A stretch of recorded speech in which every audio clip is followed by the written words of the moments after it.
All right, guys, hear me out here.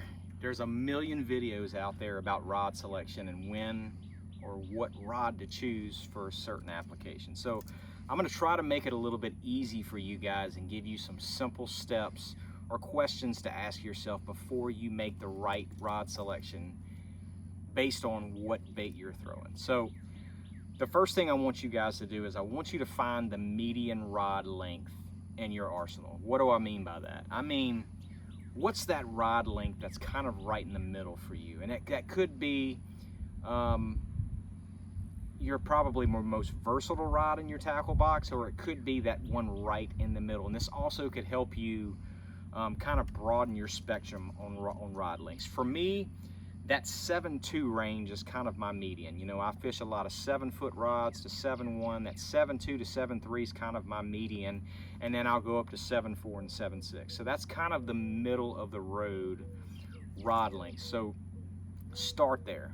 What is your median rod length? And for somebody who's taller than I am, look guys, I'm not that tall, so my median rod length may be a little shorter than some guys, a little longer than others. It all depends on, you know, your leverage, how long of arms you have, you know, just kind of what you're used to and you're comfortable with. So that 7.2, 7.3 range is kind of my median. So let's prioritize what you need to look for in a rod length based on the bait that you're trying to throw. And I'm gonna say priority number one is going to be castability. Castability is the number one thing you need to look at when you're trying to select a rod for the bait, because let's face it, if you can't put that bait exactly where you want it based on the type of cover that you're fishing, then you're messing up. I mean, you need to be able to be extremely accurate and very calculated with your cast. And so whenever you're trying to do that and your castability, so you hear the tip action, or you hear the word tip. You know, it's a fast tip, it's a moderate tip, it's an extra fast tip. What the tip is really that first 12 to 15 inches of the rod. That's almost the rubber band effect. You don't see a lot of people casting baits that you need to be very accurate with a really extra fast tip rod, because it doesn't have much bend and you really can't slingshot that bait to get it out far enough, and that tip actually helps you to become more accurate.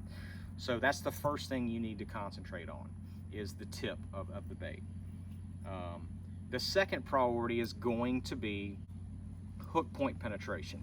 Hook point penetration would be not just the tip, but also the body of the rod, which could be moderate action or moderate fast action, which is going to be the in-between, kind of the in-between rod selection that you have, and those two need to work together. So if you have a big hook on a bait, let's just say like this 3/8 ounce chatterbait right here, it has a bigger hook, so you want to make sure that you have some backbone to that rod to be able to really get the hook or the hook penetration into the fish.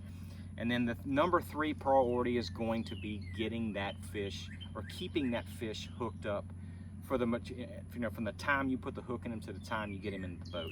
And that's where you're really going to start getting into the backbone and the meat of the rod and how that rod loads up on a fish.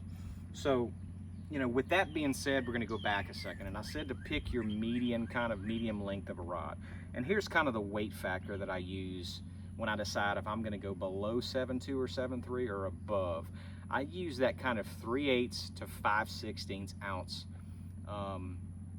number to kind of fit right there in the middle. If anything is below that 3/8 to 5/16, I'm going to go with a smaller or shorter rod than that 7.2 or 7.3. If I get anything over that, you get around a 1/2 ounce, I'm starting to get to that 7.3, 7.4, or even a 7.6, depending on what I'm trying to do. That's where you start for sure. So let's just take, for example, right here from St. Croix here, the brand new Legend tournaments. I have a 3/8 ounce chatterbait, which is kind of that 7.2 to 7.3 area for me. With that little spunk shad on there, it doesn't give it a whole lot more weight, but it does give it some. But I like that 7.2 medium moderate. It gives me a really good tip, and actually a pretty stiff but a soft tip, but the load point is still really high on that rod. I can get really good hook point penetration, and I can really throw this thing a mile and be very accurate with it. So the kind of the converse of this would be, or the opposite of this is when I go up to a 1/2 ounce chatterbait, I'll actually go to that 7.3 medium heavy fast, which is my #1 go-to rod. It's the most versatile rod on my tackle box because I use it for so many different applications. I will go up to that 7.3 medium heavy fast, which is really only available in this Legend tournament and the Victory series that was released a few years ago. So that's kind of that weight differential that I'm talking about. You know, and another example I can give you is like this Spro Little John 50 right here. If you actually put this thing on a scale, it actually weighs just less than 3/8 ounce. So what am I gonna do? I'm gonna drop down. I have a 7-foot medium fast action Legend Extreme that I'll drop down for that. All right, so if we get above that weight spectrum, you know, let's take something like a flipping bait, you know, like this Missile Baits D-Bomb. And, you know, I typically flip with like a 3/8 ounce weight, but 3/8 ounce isn't really the total weight of the bait. You have to take into consideration what the D-Bomb weighs, and also that 4-aught Gamakatsu heavy cover flipping hook as well. So you're actually closer to a 1/2 ounce when it comes to that. So I am like I say, again, that 7.3 medium heavy, that 7.3 medium heavy fast rod by St. Croix, that Legend tournament, because I'm kind of right there in the middle, but I'm a little more on that upper echelon. So if I'm throwing something like a big jig or like a football jig, I'll go up to that 7.4 heavy fast. I'm not real worried about being super accurate with really hitting a spot like flipping heavy vegetation or something, or flipping out a lay down. You know, I'm more worried, you know, that's more open water fishing, so I can get away with that fast tip on there. I don't have to be real accurate, but I also need the rod length in order to get castability and get distance out of it. And so there is kind of one oddball when it kind of comes to that. If you ever weigh like this is the Bronzeye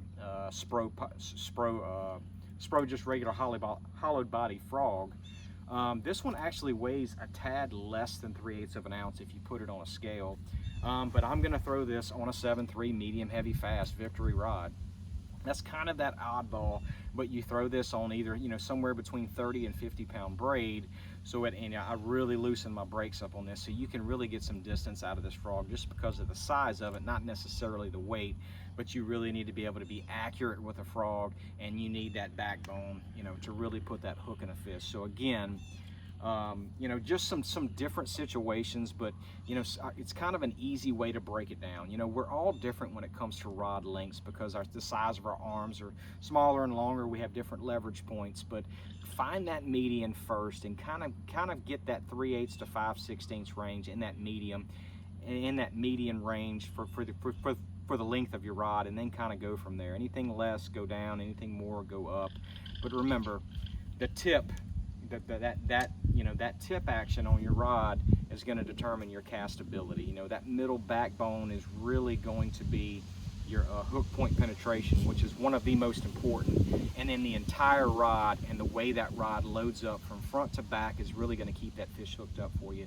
So I hope this helps, guys. I mean, if you're watching this on YouTube, please hit the subscribe button, and let me know if I can answer any questions for you. But I hope this kind of helps simplifies the next time you're going to make the right selection. And guys, St. Croix has a fantastic selection of rods, especially on the freshwater side, to choose from. If I can help you guys make that selection, please let me know. But dream big. I hope this helps, and see you guys soon.